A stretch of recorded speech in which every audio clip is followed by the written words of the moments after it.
ಇವಾಗ ಏನ್ ಹೇಳ್ತೀರಾ? ನಮ್ಮ ಅಕ್ಕನ್ ಫಿಂಗರ್ ಪ್ರಿಂಟ್ಸ್ ಬದಲಾಗ್ದಿರೋ ಕಾರಣಕ್ಕೆ ಈ ಪರೀಕ್ಷೆಯಲ್ಲಿ ಏನೋ ಅಂತ ತಿಳ್ಕೊಂಡು ಮತ್ತೆ ಈ ಅಖಂಡ ಸ್ವಾಮಿನ ಮನೆ ಕರ್ಸೋದಿಲ್ಲ ಅಂತ ಇಂಡೈರೆಕ್ಟ್ ಆಗಿ ಹೇಳ್ತಾ ಇದ್ದೀರಾ, ಅದೇ ಅಲ್ವಾ?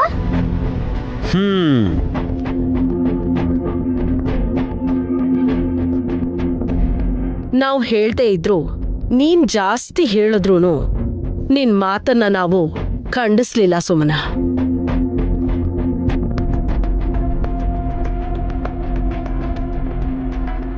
ಹಾಗೆ ಆಗ್ಲಿ ಬಿಡು. ಸ್ವಾಮಿಗಳಿಗೂ ಕೂಡ ನಮಗಿಂತ ಮುಖ್ಯವಾದ ಕೆಲಸಗಳಿವೆ. ವಲ್ಲಭ, ಆ ಮೆಷಿನ್ನ ಲ್ಯಾಪ್ಟಾಪ್ಗೆ ಕನೆಕ್ಟ್ ಮಾಡು. Okay ma'am.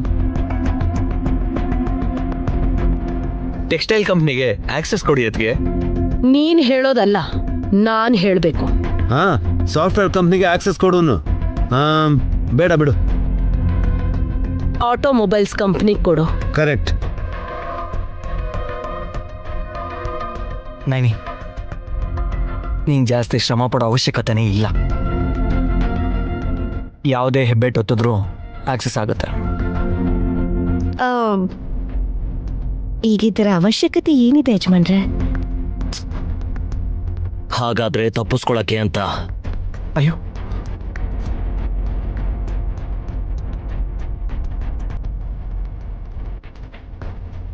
ಸುಮ್ನೆ ಯಾಕೆ ಮಾತು ಕೇಳಿಸ್ಕೋತೀಯ ನೈನಿ?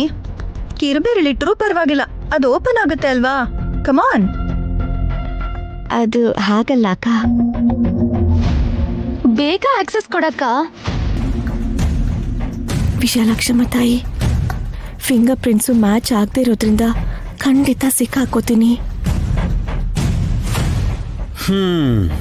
ರೆಡಿ, ನೀನ್ ಬೆಟ್ಟಿಡು. ನನ್ ಗಂಡನ್ ಕಾಣ್ಕಿ ತಾಕು ನೈನಿ. ಏಯ್, ಮತ್ತೆ ಹೀಗೆ ಕಪಿ ಚೇಷ್ಟೆ ಮಾಡಬಾರ್ದು. ಇರಿಯತ್ಗೆ ಇವ್ರಿಗೆ ಇದನ್ನ ಮಾಡೋವರೆಗೂ ನಂಬಿಕೆ ಬರಲ್ಲ ಅನ್ಸುತ್ತೆ. 2 ನಿಮಿಷ ವೇಟ್ ಮಾಡಿದ್ರೆ ಆಗುತ್ತೆ. ಸರಿ ಬಿಡು, ಬೆರಳು ಹೊತ್ತಕ್ಕ.